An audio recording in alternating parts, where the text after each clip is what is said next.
Good morning and welcome back, Girls Destined for Greatness. It's been a while since you've seen me. This is Dr. Deirdre, and I have Dr. Brandy here. We haven't been on in a while, but we're back and we are ready to hit some topics that hopefully will help you Girls Destined for Greatness move forward into the new year. We hope you all had a blessed and happy Christmas and Happy New Year, because you'll probably see this episode after the new year. So thank you, Dr. Brandy, for joining GD4G again and helping us tackle some topics. How are you today? I'm well. Thanks for having me. And same here. I hope everyone had a joyous Christmas and a wonderful intro to 2022. Thank you. Yes. So today we're going to hit some topics that usually come up in the new year. As people plan for every new year, this topic comes up. And with the pandemic, I don't know if we've lapsed on it or we hit it harder since we've had the pandemic. So today we're going to talk about resolutions versus vision boards and goals. Yeah. I think, it's interesting. Vision boards became very popular. I don't know, maybe some years ago, right? Mid 2000s, I think vision boards became very popular. People were using it as an opportunity to visually lay out their goals for the upcoming year. Right. Whether it's to lose weight, to obtain a new lifestyle, a new job, family. People were actually, using this as an opportunity to visualize these things and have it somewhere that they could put it where they could see it to motivate them. Right. So I don't want to say that it took the place of resolutions, but it became more of a visual aid to resolutions. Instead of saying, my New Year's resolution is to lose weight, it became this visual idea of exercising, eating right. And it was like, if I can see it, I can achieve it. I think that's the idea behind vision boards. Right. Well, I'm one of those, I'm from the resolution era and have transitioned to the vision board era. And so what I find, we all make these resolutions, right? And you use one about losing weight. And this is the biggest one because you see it on TV. The gyms start advertising these great, wonderful discounts or memberships for the new year. And the gyms are full. The gyms are full. And my favorite in January and February, right? Yes. And my favorite saying that I always hear people say, summertime bodies are made in the winter. Okay. This is the slogan you hear people. So to get people, you've come off the holiday season, you've had all this wonderful holiday food, these parties and everything. And they're saying you need to hit the ground running because summer bodies are made in the winter. Are made in the winter. So this is my favorite slogan I hear. And then you have people really just like, oh yeah, I'm gonna just get this body right. In the wintertime, there's so many different things that take. It's not like you said, the gyms are now full because everybody has this very similar resolution. Right. And then you think about, it gets dark early. So if you're a walker, are you going to walk or are you going to walk in the dark? So there's so many things that come wrapped up into that. And I think a lot of people put so much pressure on themselves. When they don't follow through with their resolution. Right. That becomes the downside of it. Right. And I find this, I'm not a big exerciser and I need to do better, but I find I'm better walking in my, or riding my bike. Gym memberships just don't do it for me. But I'm not a consistent walker. I'm not a consistent bike rider, but I do better. Okay. But I noticed, people will get the gym memberships in like April, May, June, the gyms are empty and they dwindle. And so I'm wondering if, my brain and thinking, again, my opinion, my personal opinion, not the views of everybody else or, others. And I'm not promoting one over the other, but I'm just wondering, like resolutions. Where's the accountability in a resolution? Right. You know, I think with anything in life, whether it's a resolution, whether it's a weight loss outside of a resolution, whether you resolve to stop, you know, drinking caffeine or coffee or whatever, you know, your vice is that you want to stop. I think the biggest thing that typically works for people is an accountability partner. Accountability, okay, Yeah. keyword. Because Yeah. resolutions don't really Yeah. have accountability. They don't, Right. you know, and I think also people need to understand, you know, even if you don't reach this big goal of you know, one thing I drink a lot of coffee, you know, is my resolution to stop drinking coffee? No, but maybe my resolution would be to stop drinking coffee 2 to 3 times a day, right? And maybe go down to once a day, you know, and so to me, it's a small goal, but it's an achievable goal. Right. I think people tend to sometimes set unrealistic goals.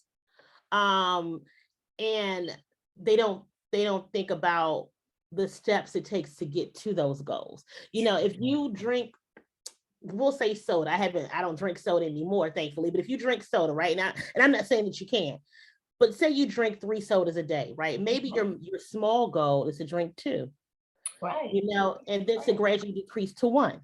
Right. And then you gradually decrease to, you know, maybe I have a soda as a treat every other week, right? It doesn't mean you failed.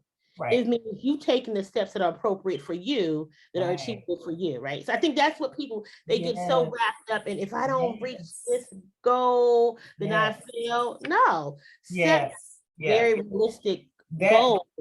That is so true. And you brought up a good point. We try to do things cold turkey. Yeah. We try to do things cold turkey.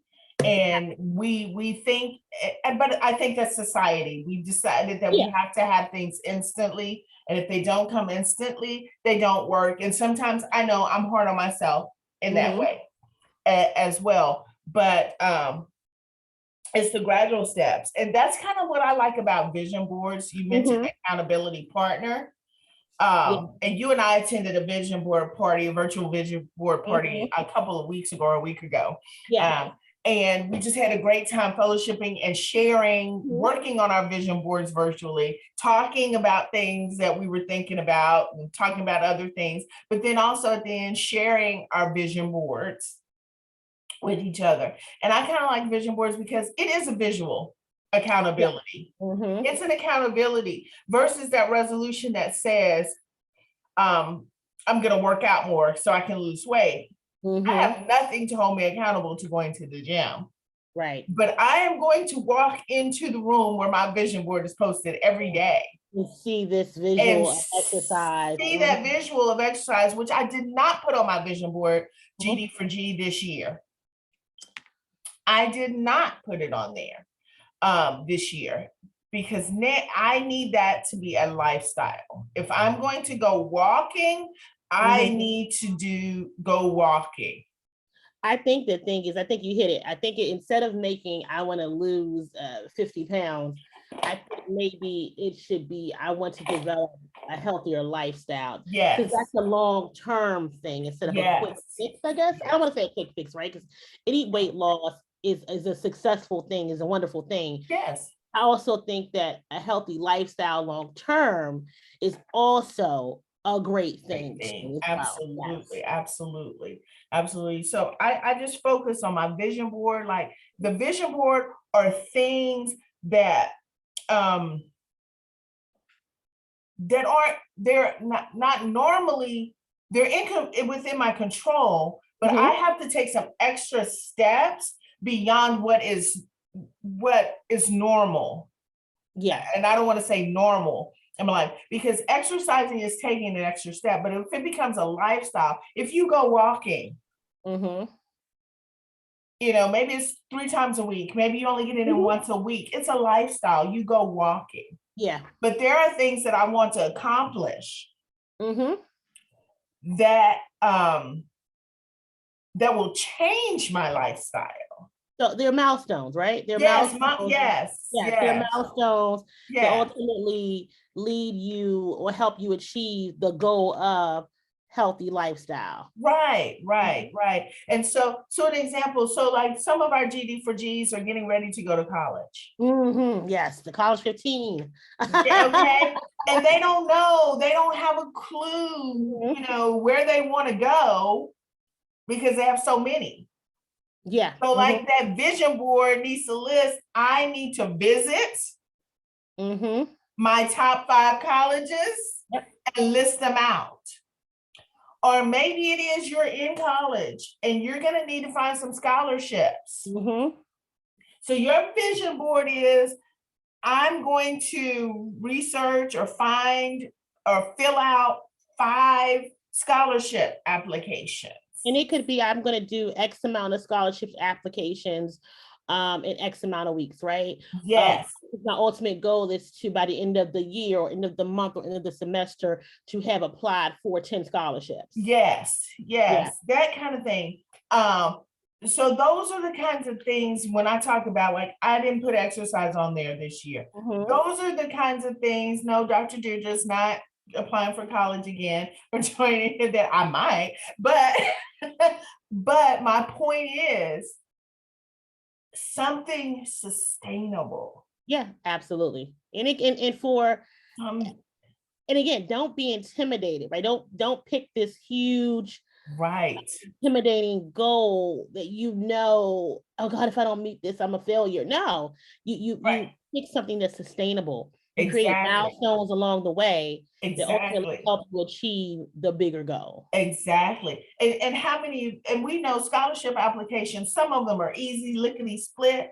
Some of them take 2 days. So if your goal is, I'm going to do 5 a day, but you get to that one that's going to take you 5 hours. Okay, you did one that day that took 5 hours. So that counts for 5. Don't get upset that you didn't do 5 and think tomorrow you have to do 9 to make up for yesterday. You don't have to do that.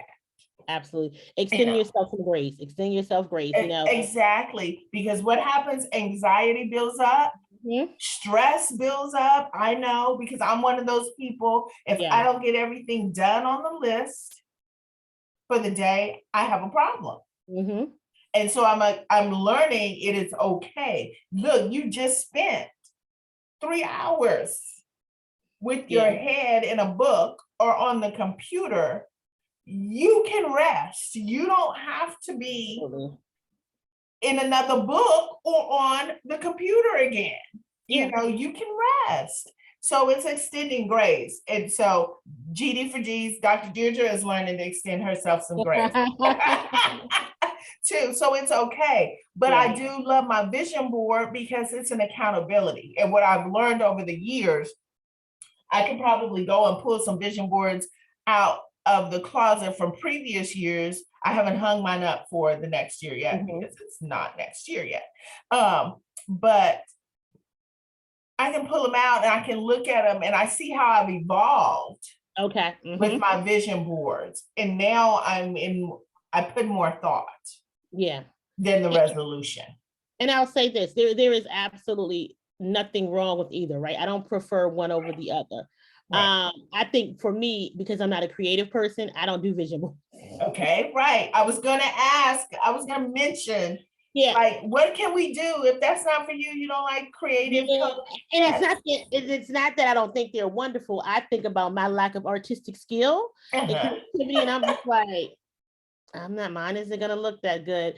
But what I liked that when we attended the vision board party, I liked that the young lady did hers digitally. She did, she had this, I don't know how to, JPEG. Anyway, it was a picture that she, almost like a collage, right? And she found pictures on the internet or whatever, but they represented what she wanted to do and be in 2022. And I really did like that idea because she said she was going to use it as her screensaver, right? And so she is actively working on, she's in school, so every time she's opened her laptop, she's going to see these things that speak to her. And I really did like that because it didn't take, it didn't intimidate me as somebody that's not creative. Who can't, find things to cut out and decorate, but it was still, I think, an accountability piece because it's like, oh, I can open up my laptop and see these things that I want to work on for this upcoming year. Because I was ill prepared, so I'm going to be honest, I was ill prepared. You know, this happens as an adult.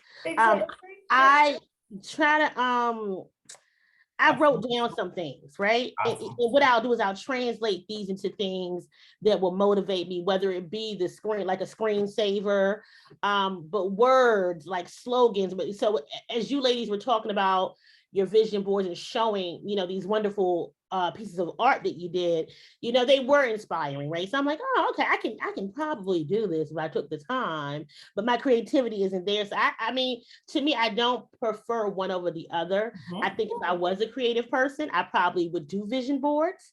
I think for me, I will choose to create milestones along the way that equate to a bigger goal. You know, I think that's going to be my change that I make in 2022. Instead of saying this year I'm going to be more financially responsible. Okay, yeah, I should be, but how do I get to that point? That's a huge goal, and that's what does that entail? You know, I think both are really great ideas. I think, but with resolutions, you have to be so careful because there is that piece of accountability that you don't always have. And instead of a vision board, you are your accountability partner because you see that every day, wherever you choose to put it, it's holding you accountable. That vision, you see it every single day. I think that's the piece about vision boards that are very attractive, is that it's in your face. You know, and it's you are holding yourself accountable. Right. And I remember some did write their goals out. They did. You're right. The fancy, and it's okay to write it out because again, it's accountability. 100%. It's accountability. And again, if you struggle with self-accountability, find you an accountability partner. Exactly. Exactly. So again, this is not about resolutions, vision boards, goals, one versus the other. Do what works for you. But make sure when you do it, you hold yourself accountable for those things. Okay. And don't build your day, your calendar, your accomplishments up so much that you panic when you don't reach the mark that you set for yourself for that day, for that week, for that month, for the year. If you just do a little bit, right? Even by the end of the year, if you haven't reached everything you said, did you make some progress in getting there? Did you make progress? Yeah. Right. And so if you made progress and you can tweak what you need to tweak just a little bit more, which can go into maybe some time management. Add that again, keep it on your vision board, and then add what you need to tweak to make it better. I agree. So that you can get further along. I do this every year. I'm a part of it's Goodreads, and I do a reading challenge, and it's really just you against yourself. Okay. It's not you against anyone else. It's you against yourself, and you basically say how many books you're going to read a year. I like that. Okay. And each time so you can log what you want to read, you can log what you're reading, and then once you've read, you check off that you've read the book, right? Okay. And then it goes into your challenge. And so you can see your progress with your challenge, right? And so what I was doing, I found with my reading challenge, because I love to read, I could read a lot of books. But was I like reading for reading or reading just to beat the clock? So I realized I was in competition with yourself, with myself. And I'm like, that's unnecessary because I love to read for enjoyment and release, right?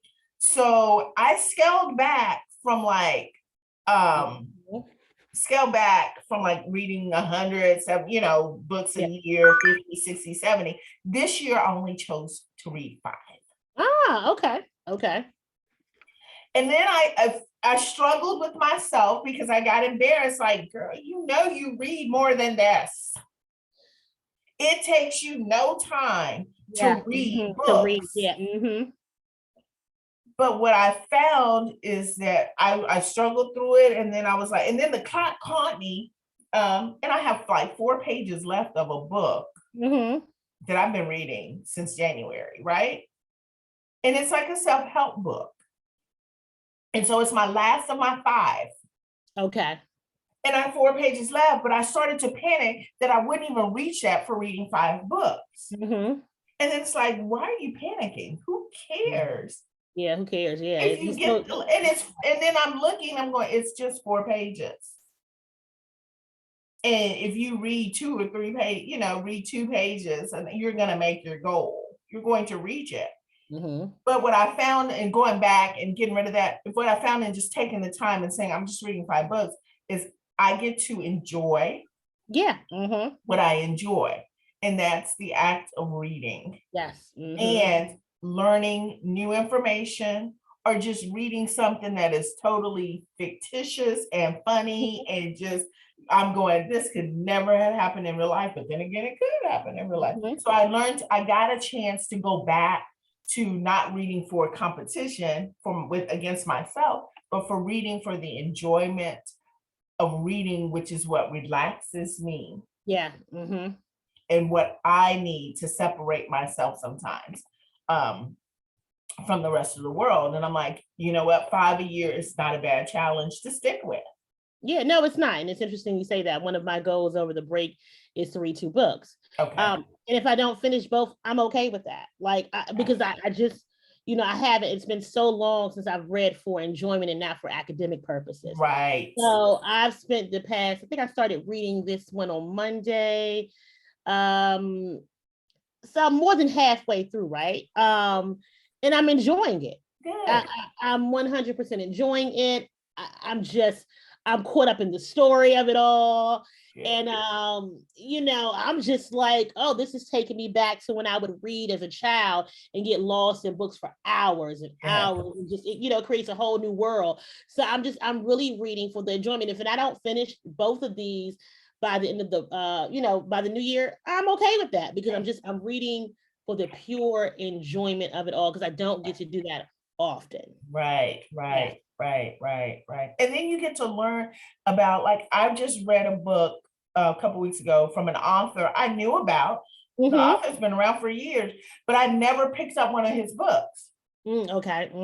So I went to the library. I'm finding the love for the library again, because my book bill and Amazon is, anyway, that's what happens when you like books, when you love books. So I'm renewing my love for the library again, where you can go check it out. But I was scrolling, had no particular book in mind. And so I was just scanning the shelves, and I picked up and said, oh, let me read this. I knew about the author, but I just like, oh, probably doesn't write anything that I would be interested in, right? And so I read one of his books, and I'm like, I cannot wait to read the rest of the books that he has written, because it was just so refreshing. Okay. To stop. I wasn't reading I wasn't just reading. I got a chance to like go in, because I like to go into the book. Like, I like to step into the book as a standby, as a character that's invisible, right? So that's me. That's how I was. So again, I scaled down the goal. I just scaled it down. Again, milestones, right? Even if you say my goal is to read 5 books a year, however you read them, and whatever, however long it takes, hey, go for it. Or it could be, by year, by 2022, I want to have read 20 books, right? Okay, well, why you break that down is up to you, and it's okay. It is 100, because you may get into a book and you don't like it. Okay, exactly. And you have to say, well, this one didn't work out for me. Let's go to something else, And it's okay. Right, and ahead. it doesn't mean you didn't meet your resolution or you failed at this goal. It just wasn't a good book, and it's okay. Right, right. And it's okay to stop reading a book. It's okay to And I stop had reading. to tell myself that. I had to tell myself that. It's okay Mhm. not to finish this book. And when I did to one before I returned to the library, I wrote the page number where I stopped. Mhm. And when I turned it back in. So, and maybe at some point in my life, I You'll will go want back. to come back to that book. Mhm. But for right now, that book's not for me. It's not. Listen, it's not part of your ministry, and that's okay. Exactly, exactly. So, Mhm. um, so that's it for our time today, GD4G. Thank you again, Dr. Brandy, for coming on, sticking with us here at GD4G, and talking with us. And again, I hope you all had a blessed Christmas and you're moving into the new year. And parents, moms, young ladies, girls, all our GD4Gs, remember it's important to set goals Yes. Mhm. and to hold yourself accountable. Mhm. Don't beat yourself up when you Absolutely. don't reach them. And one more thing, and don't beat yourself up if you don't get to it, Yeah. because this may not be the time or season Mhm. for you to reach that goal or to tackle that goal. Okay. All right. Have a great one. And GD4Gs is Dr. Deirdre and Dr. Brandy. Thank you All right. so much. Thanks for having me. Have a good one.